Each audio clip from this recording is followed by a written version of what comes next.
यह आकाशवाणी है। प्रस्तुत है सुर्खियों में। इसके अंतर्गत सुनिए, पूर्वोत्तर क्षेत्र के सामाजिक आर्थिक विकास के लिए सरकारी पहल और योजनाओं पर चर्चा। इसमें भाग ले रहे हैं राजनीतिक विश्लेषक के प्रसाद और आकाशवाणी संवाददाता हर्ष रंजन। केंद्र की नरेंद्र मोदी सरकार ने पहले लुक ईस्ट पॉलिसी बताई, उसके बाद हमने एक्ट ईस्ट पर काम किया और आज प्रधानमंत्री मेघालय में हैं, नॉर्थ ईस्ट की यात्रा पर हैं और उन्होंने कहा कि act fast for north east. और पिछले कुछ समय से जब हम देखते हैं कि नॉर्थ ईस्ट से किस तरीके से इंटीग्रेशन हुआ है, किस तरीके से हमारा आना जाना बढ़ा है और खास तौर पे वहां का विकास बढ़ा है, इसे आप कैसे देखते हैं? हर जी, जैसे आपने कहा कि प्रधानमंत्री जी का वहां जाना ही एक अपने आप में बहुत बड़ा संकेत देता है कि भारत सरकार कितना कटिबद्ध है अपने उत्तर पूर्व के जो राज्य है, जो अपने आप को पिछड़ा महसूस करते थे, वो राष्ट्र की मुख्य धारा में जल्द से जल्द कैसे जुड़े। और खासकर चौमुखी विकास, जिसका ऊपर पूरा दारोमदार है कि भाई जल्द से जल्द आप विकास की ओर उत्तर पूर्व के जो राज्य जो पिछड़े थे, में खासकर इंफ्रास्ट्रक्चर में कहिए, वहां पे जो सड़कें की हालत थी और कई सारे जैसे पावर की प्रोजेक्ट वहां की है। जैसे आज आपने कहा, प्रधानमंत्री जी ने जो बात रखी थी, जो उनका एक कल्पना है जिसको उन्होंने कहा पीएम डिवाइन के तहत, तो जिस तरह से 6,000 करोड़ का उन्होंने बताया कि जो बजट तय किया गया है अगले 3 से 4 साल पूरे इस राज्यों में खर्चा जाए, और उन्होंने इसका एक और नाम दिया है अष्टलक्ष्मी के नाम से कहना चाहते हैं वो। शिलांग में खासकर आज 2 चीज महत्व थी। एक तो नॉर्थ ईस्टर्न काउंसिल, उत्तर पूर्वी काउंसिल, जो कि 1972 में शुरू हुई थी, उसके 50 साल पूरे हो गए, तो उसकी परिकल्पना जो की गई थी उसमें कितना लंबा सफर हुआ है, लेकिन अगले आने वाले 50 साल में कितनी उसमें तेजी आएगी और किस तरह से कल्पना करी जा रही है, उसका भी एक तरह से खाका पेश करने को कहा गया है। और कई सारे कार्यक्रम हुए हैं। खासकर मेघालय की बात करें, नया इंडियन इंस्टीट्यूट ऑफ मैनेजमेंट जो कि शिलांग है, उसका नया कैंपस उद्घाटन की बात हो गई और सैटेलाइट टाउनशिप वहां की बात हो गई। और सबसे जैसे मैंने कहा, सड़कों के लिए खासकर देखिए मेघालय, मणिपुर, अरुणाचल के बीच में जो समस्या थी, कई अगर आप देखें, जब असम केंद्र बिंदु मानते थे ब्रिटिश इंडिया के टाइम से, तब से एक बड़ा अभाव रहा कि उत्तर पूर्व के राज्यों को आपस में जाने के लिए कहीं ना कहीं बीच में असम की तरफ आना पड़ता था। बिल्कुल ठीक, सही, दीमापुर आके वापस जाते थे जी। तो वो सब समस्याएं लोगों को बड़ी दिक्कत होती थी, उसको एड्रेस करने के लिए ही काफी तेज गति से इस पे कार्य चल रहा है। और प्रसाद जी, ये मैंने स्वयं देखा है कि कम से कम 2 राज्य तो मैं ऐसे जानता हूं जहां रेल, जिन राज्यों ने नहीं देखा था उन राज्यों में रेलगाड़ियां नहीं थी, अरुणाचल प्रदेश, मेघालय। अब देखिए ईटानगर के पास नाहरलुगान स्टेशन तक सीधे दिल्ली से और भी कई जगहों से सीधी रेलगाड़ी की सेवा दी गई है। मेघालय में भी ये काम चल रहा है, तो इसे हम देख रहे हैं कि किस तरीके से वहां पर विकास के काम हुए हैं। जी, रेलगाड़ी का जो आपने जिक्र किया, देखिए एक तो मास ट्रांसपोर्ट है, सस्ते में आप ज्यादा दूर काफी लोगों को ले जा सकते हैं। ईटानगर की बात की थी, नाहरलगुन तो पहले या तो आप सिर्फ हेलीकॉप्टर से जाया करते या बस से जाया जा सकता। अब जैसे आपने ट्रेन का जिक्र किया, मैं खुद ईटानगर जा चुका हूँ, इसलिए मुझे अंदाज है जो चीज आप कह रहे हैं। मणिपुर में भी पिछले आपको याद होगा कि वहां पे भी रेलवे लाइन की बिछी है, वहां पे भी तैयारी चल रही है। तो ये 2-3 है। कनेक्टिविटी, जिसे मैंने कहा ना, मूलभूत सुविधाएं, सड़क एक तरफ है, कनेक्टिविटी का जो पूरा जोर रहा है, साथ ही साथ 3 और इससे मुड़ के मुद्दे हैं। एक है शिक्षा, एक प्रशिक्षण, ताकि रोजगार जो है वहां के लोगों को अच्छी तरह मिल पाए। और उसके लिए देखिए अच्छी शिक्षा हो, अच्छे आपके पास प्रशिक्षण हो और स्किल डेवलपमेंट जिसे हम कहते हैं। और सबसे अच्छी बात जो आज जैसे कहते हैं प्रधानमंत्री जी की तरफ से जो बात रखी गई, आज सबको पता है आज विश्व का वर्ल्ड कप का फाइनल है और उत्तर पूर्व राज्यों में फुटबॉल का एक तरह से क्रेज है, पूरे भारत में भी है, लेकिन वहां पे ज्यादा माना जाता है। जैसे कि फुटबॉल में अगर रेड कार्ड दिया जाए तो खिलाड़ी को मैदान छोड़ना पड़ता है। तो उन्होंने कहा आज हम वो चीज कर रहे हैं, चाहे वो हो भ्रष्टाचार हो, भेदभाव हो और वोट बैंक की राजनीति को, इन सबको हम हटा के रेड कार्ड इन सबको दिखा जाए एक तरह से।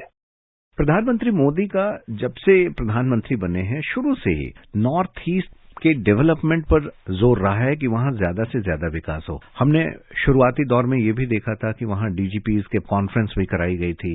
लगातार केंद्रीय मंत्री उधर जा रहे हैं। नॉर्थ ईस्ट डेवलपमेंट के लिए अलग से एक मंत्रालय हमारे पास है। और आज देश की अर्थव्यवस्था की बात करें तो उसमें नॉर्थ ईस्ट का कंट्रीब्यूशन बड़ा है। और इसे आप क्या समझ रहे हैं कि आने वाले समय में इसमें और कितने फोल्ड्स की और इजाफा हो सकता है और बढ़ोतरी होगी? देखिए, जो ये बुनियादी ढांचा इम्प्रूवमेंट हो रही है अलग अलग, ताकि लोगों को रोजमर्रा की जिंदगी में आसानी हो, उनकी कठिनाई कम हो। साथ ही साथ जब कठिनाई कम होगी तो वक्त ज्यादा होगा उनके पास बाकी प्रोडक्टिव काम करने के लिए। क्योंकि अगर आपको एक जगह से दूसरी जगह में 4 घंटे लग रहे हैं और अगर नई सड़क बन जाए और बस की सुविधा हो, ट्रेन की सुविधा हो, हवाई जहाज की सुविधा हो, आप वही सफर आधे घंटे 45 मिनट में कर लें तो आपके पास वक्त ज्यादा है और अच्छे काम करने के लिए। चौमुखी विकास में ये सब देखा जाता है। और साथ ही साथ जैसे मेघालय में आज उन्होंने एक बात और कही थी, शायद संज्ञान भी होगा लोगों को, कि 2014 में जब आए थे सिर्फ 900 हफ्ते में नॉर्थ ईस्ट के पूरे कनेक्ट होते थे हवाई जहाज से। आज 1900 फ्लाइट चल रही है। तो और उन्होंने कहा उस तरह के 16 रूट हैं जो कि मेघालय में चल रहे हैं। सस्ते जो हवाई जहाज के फेयर्स हैं, उड़ान स्कीम तो पता ही है सबको। तो इसके अलावा उन्होंने एक चीज और कहा था कि वहाँ की जो कृषि है, क्योंकि वहाँ पे काफी हद तक ताजा सब्जियां और ताजा फल है, लेकिन वो वहाँ से बाहर आए वो दिक्कत थी। तो उसकी और समस्या ना आए और आसानी से निकले, जो वो किसान वहाँ का अपना उपज जो है बाहर के राज्यों में भेजे और अधिक पैसा कमाए। और खास तौर पे जो टेक्नोलॉजी का इस्तेमाल हो रहा है सड़क विकास के कामों के लिए या पहाड़ों में टनल बनाने के लिए या 2 पहाड़ों के बीच फ्लाईवे टाइप की चीज बनाने के लिए, ये भी काबिल तारीफ है जो सरकार कर रही है।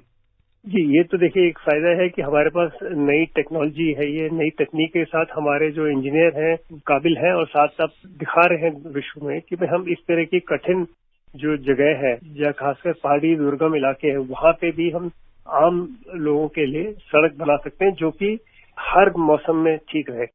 तो वो एक बहुत जरूरी है, क्योंकि देखिए नॉर्थ ईस्ट में एक बड़ी समस्या है, खासकर अगर आप अरुणाचल और ऊपर के इलाके चले जाए, मेघालय में भी या कोई और, जब बारिश का ग्रीष्म मौसम होता है तो उसमें बहुत ज्यादा दिक्कत आती है, क्योंकि पहाड़ों से जो बह के आता है पानी उससे कई जगह सड़कें बह जाती है।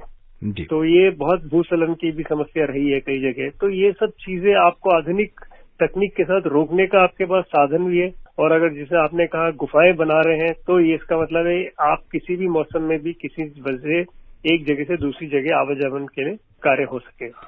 IIM जो अब तक ABCL कहते हैं, अहमदाबाद, बेंगलोर और इंदौर और कोझिकोड तक सीमित थे, अब वहां भी मेघालय में भी एक IIM खुल चुका है। तो जिस तरीके से शिक्षा के क्षेत्र में वहां से लोग आगे आ रहे हैं, वो भी एक हमें नोटिस करना होगा कि यहां से भी लोग जो सेंट्रल इंडिया के लोग हैं या जो नॉर्थ इंडिया के लोग हैं वो भी नॉर्थ ईस्ट जाके पढ़ाई कर रहे हैं। इतनी सेंट्रल यूनिवर्सिटीज लगभग हर स्टेट में है वहां पे।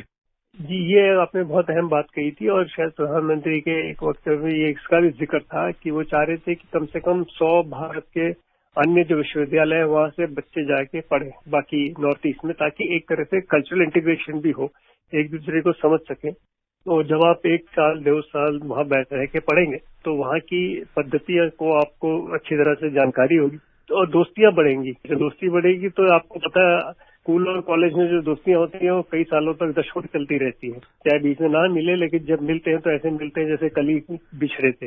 ये बहुत जरूरी है। एक आर्थिक प्रगति है, शिक्षा, जैसे मैंने कहा शिक्षा के जो प्रावधान है वो है, स्किलिंग है, और इन दोनों से जुड़ के ताकि ये सब जो है आपको एक सक्षम बना सके, आपको कल को नौकरी कहीं मिलनी है। इसमें एक जोड़ना चाहूंगा, जैसे मैंने शुरुआत में भी कहा था खेल को लेकर, राष्ट्रीय खेल विश्वविद्यालय नॉर्थ ईस्ट में ही बात चल रही है कि वहीं पे सेटअप होगा। उसके पीछे अगर थोड़ा देखिए कि नॉर्थ ईस्ट में खेलों का बड़ा प्रभाव है और हम जानते हैं कि चाहे हमारी, आप तो सांसद हैं, मैरी कॉम विश्व में उनका नाम है, बॉक्सिंग में बहुत पहले डिंको सिंह थे जो मणिपुर से जीत के आए थे एशियन गेम्स मेडल, और इस तरह से कई सारे नॉर्थ ईस्ट के एथलीट्स हैं जो कि कॉम्बैट स्पोर्ट्स में काफी अच्छे चल के आते हैं, कॉन्टैक्ट स्पोर्ट्स में, और ये सब प्रोत्साहन मिलेगा। तो खेल और शिक्षा दोनों साथ के साथ चलते हैं। जी, केवी प्रसाद जी, आकाशवाणी से बात करने के लिए आपका बहुत बहुत धन्यवाद। धन्यवाद। अभी आप सुन रहे थे पूर्वोत्तर क्षेत्र के सामाजिक आर्थिक विकास के लिए सरकारी पहल और योजनाओं पर चर्चा। इसमें भाग ले रहे थे राजनीतिक विश्लेषक केवी प्रसाद और आकाशवाणी संवाददाता हर्ष रंजन। ये कार्यक्रम आकाशवाणी के समाचार सेवा प्रभाग द्वारा प्रस्तुत किया गया। इसे आप हमारे mobile app news on AIR और YouTube channel news on AIR official पर भी सुन सकते हैं।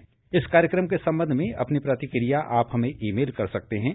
पता है airnsdtalks@gmail.com। ये कार्यक्रम फिर से सुनने के लिए लॉग ऑन करें हमारी वेबसाइट newsonair.nic.in।